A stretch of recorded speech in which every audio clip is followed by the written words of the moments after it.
வணக்கம்ப்பா.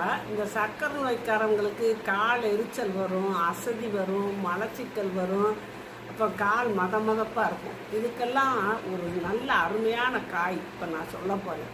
அவரைக்காய் இருக்கு இல்லையா, அந்த அவரைக்காயை வாங்கிட்டு வந்து நல்லா நிறையாவே வாங்குங்க. பொடியாக நறுக்கி நல்லா தண்ணியை ஊற்றி வேக வைங்க. நல்லா வேகணும்.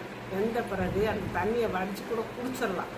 குடிச்சிட்டு அந்த காயை வந்து கடுகு, உளுந்தம் பருப்பு, வெங்காயம், மிளகாவோ பச்சை மிளகாயோ காஞ்ச மிளகாயோ போடாதீங்க.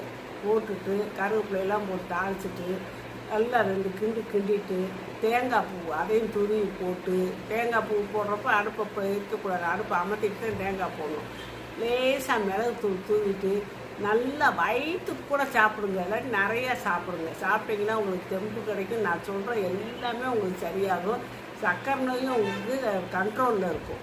அதனால் அவரைக்காயை நீங்கள் அடிக்கடி வாங்கி நல்லா நிறையா